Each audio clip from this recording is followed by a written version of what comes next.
Iran और America के बीच होने वाली महाडील अब अपने आखिरी पड़ाव पर है। ईरान की संसद के स्पीकर और मुख्य वार्ताकार मोहम्मद बाकर गालिबाफ के नेतृत्व में ईरानी डेलीगेशन स्विट्जरलैंड पहुंच चुका है। अमेरिकी उपराष्ट्रपति जेडी वेंस भी स्विट्जरलैंड पहुंच गए।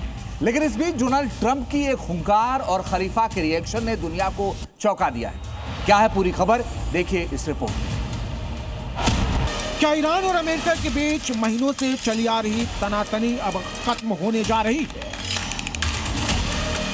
क्या होर्मुज स्ट्रेट पर मंडरा रहा संकट टल सकता है?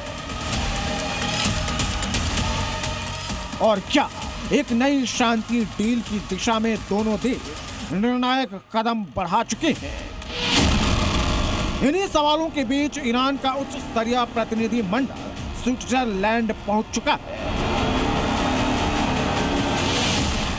जबकि अमेरिकी उपराष्ट्रपति जेडी वेंस के भी वार्ता में शामिल होने की खबरें हैं। एक तरफ जहां स्विट्जरलैंड में शांति की मेज सज चुकी है, वहीं अमेरिकी राष्ट्रपति डोनाल्ड ट्रंप ने साफ कर दिया है कि स्ट्रेट ऑफ होर्मुज में ईरान की दादागिरी अब नहीं चलेगी। ट्रंप ने दो टूक कहा है कि होर्मुज में किसी भी कीमत पर कोई टोल या टैक्स बर्दाश्त नहीं किया जाएगा। दुनिया के इस सबसे अहम समुद्री रास्ते की सील खुलनी तय है। अगर ईरान इस रास्ते को रोकने या अंतर्राष्ट्रीय जहाजों पर टैक्स लगाने की कोशिश करेगा तो अंजाम भुगतने के लिए तैयार रहे। इस पूरी डील के सूत्रधार बने अमेरिकी उपराष्ट्रपति जेडी वेंस ने स्विट्जरलैंड पहुंचते ही साफ कर दिया कि अमेरिकी प्रशासन का फोकस मुख्य रूप से दो बड़े मुद्दों पर है। पहला ईरान का परमाणु कार्यक्रम और दूसरा लेबनान में परमानेंट सीज फायर।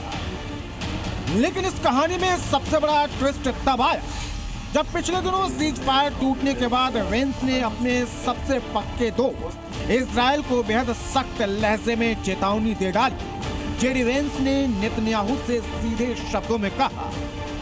वेंस का यह बयान साफ करता है कि अमेरिका अब इस युद्ध को हर कीमत पर रोकना चाहता है। चलिए अब आपको बताते हैं कि आखिर इस बार दोनों देश समझौते की मेज पर कैसे आए। इसके लिए हमें थोड़ा पीछे जाना होगा। इसी साल अप्रैल 2026 में हुई इस्लामाबाद वार्ता बुरी तरह फेल हो गई। तब तीन बड़े पेच फंसे थे। पहला, अमेरिका चाहता था कि ईरान अपनी मिसाइल और न्यूक्लियर गतिविधियों को पूरी तरह बंद करे, जबकि ईरान आर्थिक प्रतिबंध हटाने की जिद पर अड़ा था। दूसरा, अमेरिका ईरान द्वारा समर्थित प्रॉक्सी ग्रुप जैसे हिजबुल्ला और हुतियों की फंडिंग बंद करना चाहता था। और तीसरा, ईरान अपने परमाणु ठिकानों की अंतर्राष्ट्रीय जांच के लिए तैयार नहीं था।